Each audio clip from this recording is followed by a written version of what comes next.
கதலி போடக்கூடாதுன்னு முடிவு பண்ணிட்டு செவ்வாழை போட்டேன். போட்டு வந்து இப்போ இதுக்கு முன்னாடி நம்ம வந்து உரங்கள் அந்த மாதிரி தான் போட்டு எனக்கு ஒரு சிலதெல்லாம் இந்த காலக்கொல்லி அடிச்சாலே பாதிக்கும் அப்படிங்கிற மாதிரி கூட நம்மளுக்கு தோணுங்க. ஏதோ ஒரு சிலதை இதுக்கு அது என்ன இந்த மாதிரி ஒரு இயற்கை முறையில் கூட நம்ம இது பண்ணலாம் ஒரு போடலாம் அப்படிங்கிற மாதிரி நம்மளுக்கு ஒரு இது மாதிரி ஒரு ஐடியா இருக்கு. நான் என்ன கேட்கறேன்னா சார், 1.5 மாசத்துக்கு முன்னாடி இந்த வாழை மரம் இருந்தது எப்படி, டாக்ஸால் கொடுத்து 1 மாசத்துக்கு அப்புறம் இப்ப இருக்கக்கூடிய வாழை மரனுடைய ஒரு திருப்தி எப்படி இருக்குது விவசாயி? திருப்தினா அதான் இதுக்கு முன்னாடி வந்து வளர்ச்சி கம்மியா இருந்தது.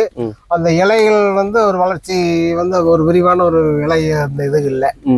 முதல்ல இருந்ததுக்கு இப்போ ஓரளவுக்கு நல்ல தோகை வந்து நல்ல விரிவான ஒரு இது வருது. அப்படி தோகை விரியும் போதுதான் நம்மளுக்கு நல்ல ஒளிச்சேர்க்கைங்கிறது நடக்கும். சூரிய ஒளி எடுக்கும். நாம டீச்சர் எக்ஸாம் சொல்லி கொடுத்துட்டு இருக்காங்க, கிளாஸ் எடுத்துட்டு இருக்காங்க, நம்ம தூங்கிட்டு இருந்தா என்ன நடக்குமோ அதுதான் அந்த இலையில இத்தனை நாள் நடந்துட்டு இருந்தது. இப்போ ஃபர்ஸ்ட் ரேங்க் எடுக்கிற அளவுக்கு அந்த பையன் எப்படி விழிப்பா அந்த கவனிக்கிறானா அந்த திறன் வந்து நம்ம இலையில வந்து ஏற்பட்டு இருக்குது. சூரிய ஒளியுமே கார்பன் டை ஆக்சைடுமே உள்ள இழுத்து உள்வாங்கி தண்ணி கீழ இருந்து வேறு எடுத்தாதான் அந்த சுக்ரோஸ் உற்பத்தி வந்து நல்லா நடக்கும். இப்ப அந்த உற்பத்தி நம்ம வாழையில் நடக்கிறனாலதான் சருகு நோய் வந்தாலும் தாங்கும், பனமா வீட்டு வந்தாலும் தாங்கும், மோக்கா வீட்டு வந்தாலும் தாங்கும். இந்த நோய்கள் எல்லாம் தாங்கக்கூடிய திறன் வந்து நம்ம பயிர் கிடைக்கணும்னா இந்த மண்ணில் மூன்று தன்மைகள் வந்து சமநிலையில இயங்கணும். அந்த சமநிலையில இயங்கும் போதுதான் நமக்கு வந்து ஒரு நல்ல உற்பத்தி கிடைக்கும். Okay sir.